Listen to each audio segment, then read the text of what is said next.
645년 9월 18일 새벽, 양만춘의 기습 성공으로 흑사는 고구려군의 수중에 들어갑니다. 당군 지휘관들은 패닉에 빠집니다. 폐하 흑산을 빼앗겼습니다.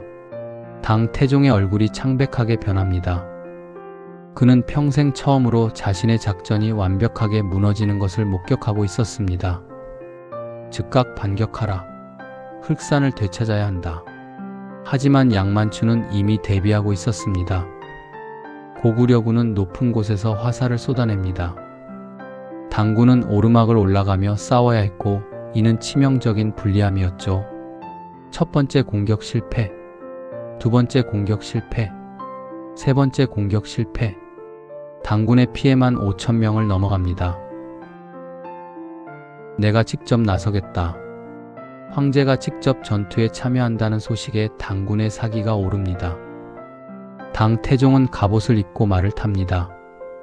하지만 그 순간 양만춘이 활을 집어듭니다. 그의 눈이 당 태종을 포착합니다. 거리 200m. 당시 최고의 명궁도 명중시키기 어려운 거리였습니다. 하지만 양만춘은 고구려 최고의 궁수였습니다. 화살이 날아갑니다. 휙! 폐하 위험합니다. 한장수가 당 태종 앞으로 뛰어듭니다. 퍽! 화살은 장수의 눈을 관통합니다. 그 장수의 이름은 구홍고. 그는 당 태종을 구하고 그 자리에서 전사합니다. 당 태종은 그제야 깨닫습니다. 내가 죽을 뻔했다. 만약 그 화살이 당 태종을 맞췄다면 역사는 완전히 달라졌을 것입니다. 당 태종은 급히 진영으로 돌아갑니다. 황제가 거의 죽을 뻔했다는 소식에 당군 전체가 동요합니다. 결국 흑사는 고구려의 손에 그대로 남습니다. 안시성 공방전은 60일을 넘어갑니다.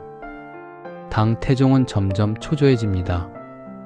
폐하, 식량이 바닥나고 있습니다. 폐하, 병사들이 지쳐가고 있습니다. 폐하, 곧 겨울이 옵니다. 여기는 만주입니다. 10월이 지나면 영하 20도의 혹한이 찾아옵니다. 그런 날씨에 35만 대군을 유지할 수 없었죠. 더 큰 문제가 있었습니다. 연개 소문이 평양에서 15만 대군을 이끌고 북상하고 있다는 첩보가 들어옵니다.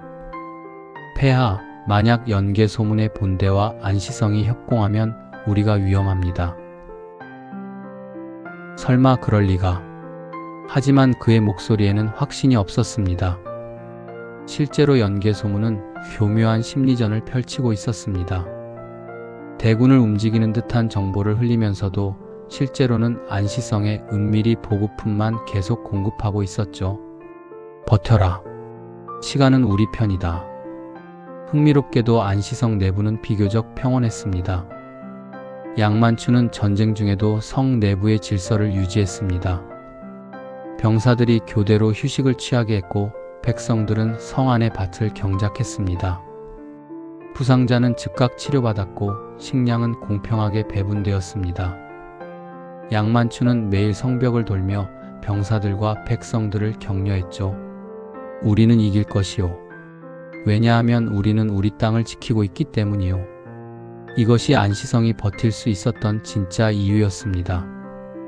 단순한 군사적 방어가 아니라 전 백성이 하나가 된 저항이었던 것입니다. 반면 당군 진영은 점점 피폐해졌습니다. 병사들은 추위와 배고픔에 시달렸고 질병이 돌기 시작했습니다. 10월 13일 밤, 당 태종은 혼자 지도를 바라보고 있습니다. 그는 평생 단 한 번도 후퇴를 생각해 본 적이 없었습니다. 하지만 지금 그는 선택의 기로에 서 있었습니다. 참모들이 들어옵니다. 폐하, 더 이상은 어렵습니다. 폐하, 겨울이 코앞입니다. 결단을 내리셔야 합니다. 내가 물러난다고? 긴 침묵. 당 태종은 창밖을 바라봅니다. 저 작은 성 하나를 무너뜨리지 못하고 돌아간다. 천하가 나를 비웃을 것이다. 하지만 그는 알고 있었습니다. 여기서 더 버티다가는 35만 대군 전체를 잃을 수도 있다는 것을. 철수한다. 다음 날 새벽 당군은 철수를 시작합니다. 하지만 당 태종은 마지막 자존심을 지키려 합니다. 그는 안시성 성주 양만춘에게 사자를 보냅니다. 당 태종의 편지에는 그대는 훌륭한 장수다. 그대의 충성심과 용맹함에 경의를 표한다. 비단 100피를 선물로 보낸다. 양만춘의 반응은 의외였습니다. 그는 성벽 위로 올라가 퇴각하는 당 태종을 향해 깊이 절을 합니다. 황제께서는 훌륭한 군주이십니다. 하지만 이곳은 우리의 땅입니다. 당 태종은 잠시 말을 세우고 안시성을 바라봅니다. 나는 패했다. 생애 처음으로 당군은 왔던 길을 되돌아갑니다. 하지만 그들을 기다리는 것은 또 다른 악몽이었습니다. 초겨울 추위와 식량 부족, 퇴각길에 수만 명의 군사들이 죽어갑니다. 35만 대군 중 고구려에서 무사히 돌아간 병력은 불과 15만 명. 반은 돌아오지 못했습니다. 같은 시각 평양성, 대망리지님 당군이 퇴각합니다. 연개 소문은 침착하게 듣습니다. 지금 추격하면 당 태종을 생포할 수도 있습니다. 장군들도 흥분합니다. 추격합시다. 천재일우의 기회입니다. 하지만 연개 소문은 고개를 젓습니다. 아니다. 당 태종을 죽이는 것보다 중요한 것이 있다. 그것은 장군들은 추격을 강력히 주장합니다. 대망리지님 당군은 지금 최악의 상태입니다. 추격하면 당 태종을 사로잡을 수 있습니다. 천년에 한 번 올까 말까 한 기회입니다. 하지만 연개 소문은 고개를 젓습니다. 만약 우리가 추격해서 당 태종을 죽이거나 사로잡는다면 그 다음은 무엇이겠는가? 당나라 전체가 복수를 외치며 다시 쳐들어올 것이다. 그것도 이번보다 훨씬 더 많은 군대를 이끌고. 연개 소문은 더 깊이 생각하고 있었습니다. 지금 당 태종은 패배했다. 천하가 그의 패배를 알고 있다. 이것으로 충분하다. 당 태종이 살아 돌아가서 고구려는 강하다고 말하게 하는 것, 그것이 우리에게 더 유리하다. 무슨 뜻입니까? 당 태종이 살아있는 한 당나라는 다시 고구려를 침공하지 못할 것이다. 왜냐하면 그는 이미 한 번 패배했기 때문이다.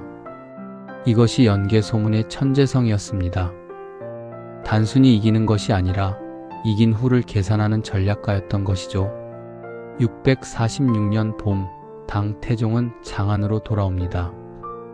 신하들은 아무 말도 하지 못합니다. 천하무적이었던 황제가 패배하고 돌아온 것입니다. 당 태종은 궁궐로 들어가 며칠 동안 아무도 만나지 않습니다. 역사서에는 이렇게 기록되어 있습니다. 태종이 고구려 원정에서 돌아온 후 자주 악몽에 시달렸다. 꿈에서 고구려 군사들이 자신을 포위하는 것을 보았다고 한다. 당 태종은 신하들에게 말합니다. 짐이 틀렸소. 고구려는 정복할 수 없는 나라요.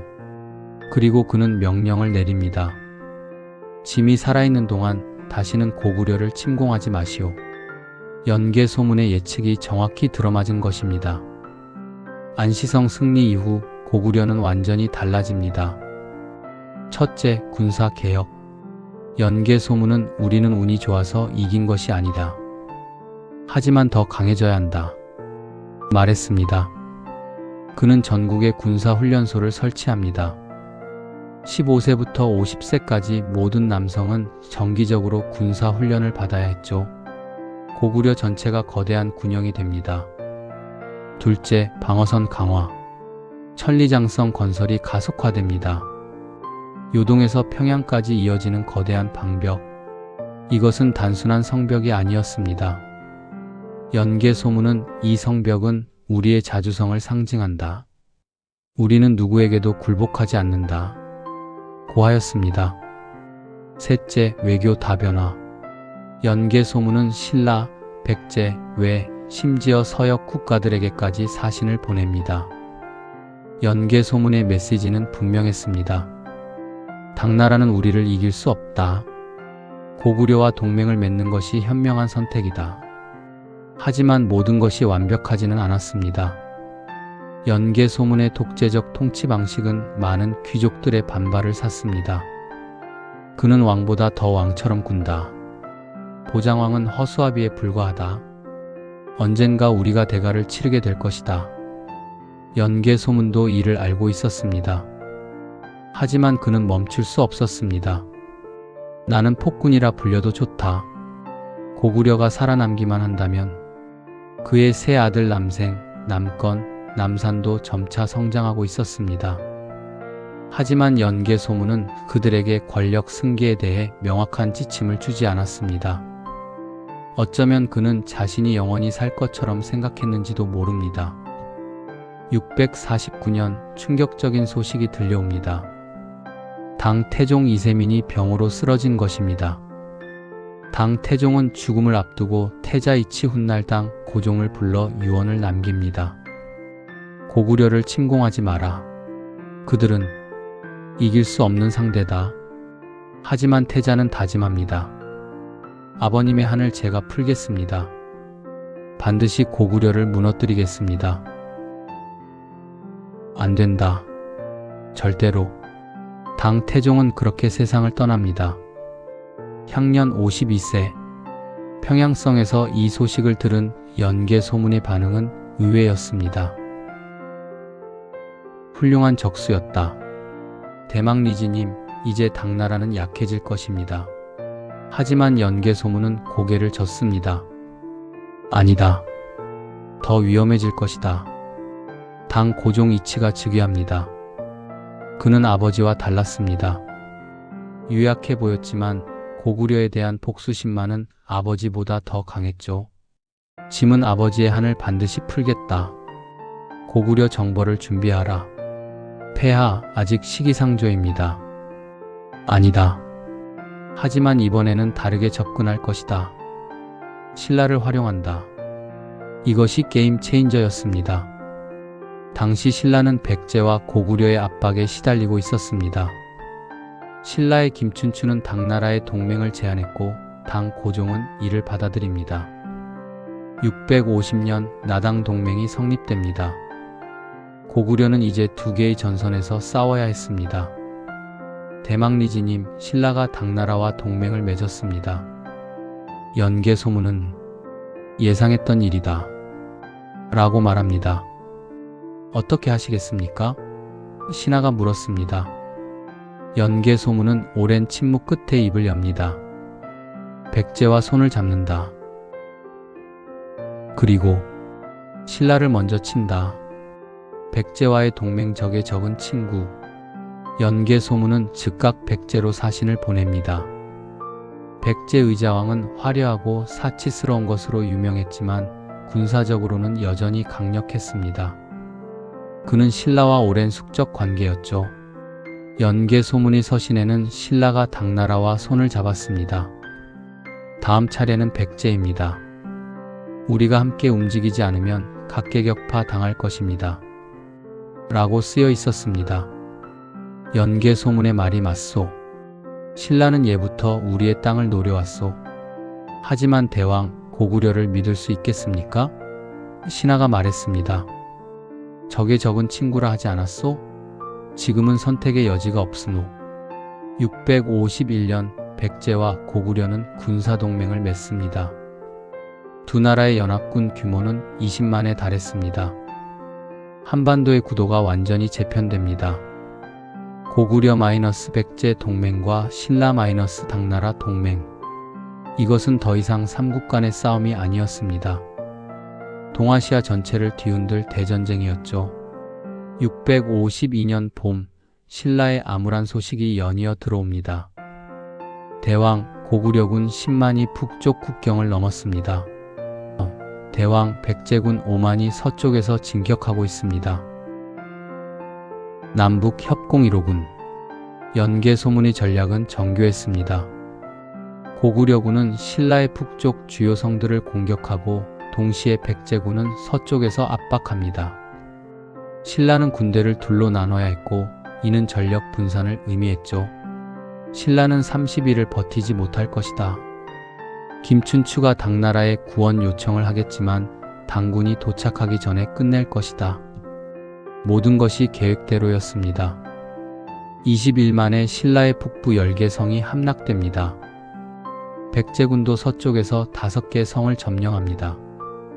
신라는 위기에 빠집니다. 당나라에 긴급 사신을 보낸다. 대왕, 지금 사신을 보내도 당군이 오려면 최소 2개월은 걸립니다. 그렇다면 내가 직접 간다. 대왕께서 직접 당나라로 가신다고요? 너무 위험합니다. 하지만 김춘추는 이미 결심했습니다. 연개 소문은 내가 당나라에 도움을 요청하리라 예상하고 있을 것이다. 하지만 왕이 직접 간다는 것은 예상하지 못했을 것이다. 652년 6월 김춘추는 소수의 측근만 데리고 위험천만한 여정을 시작합니다. 바닷길로 당나라로 향하는 그의 배는 여러 번 풍랑을 만나지만 기적적으로 살아남습니다. 한 달 후 김춘추는 당 고종 앞에 섭니다. 폐하, 신라가 멸망하면 다음은 당나라입니다.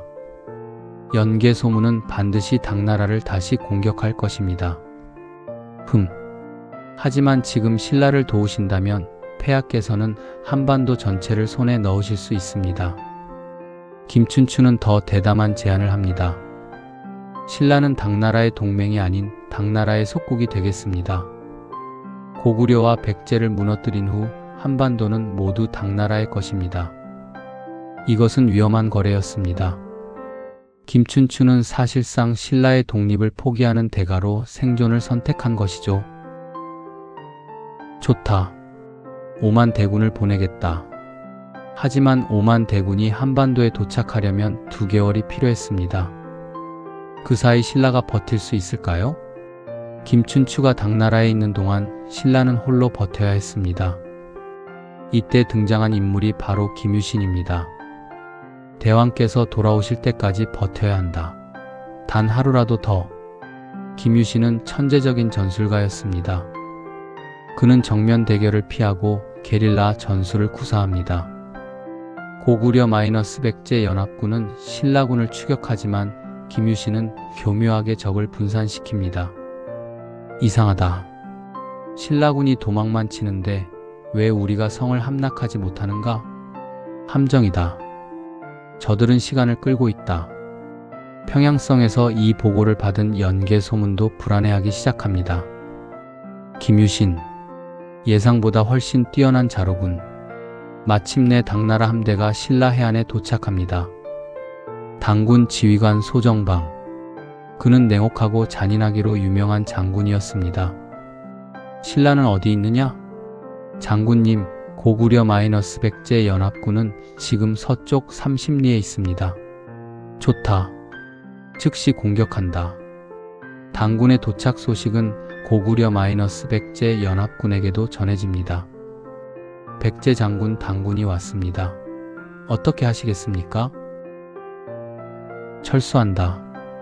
지금 당군과 싸우면 우리가 불리하다. 연개 소문의 신라 정벌 작전은 실패로 돌아갑니다. 신라는 간발의 차이로 살아남았죠. 대망리지님, 당군 5만이 신라에 상륙했습니다. 우리 군은 철수했습니다.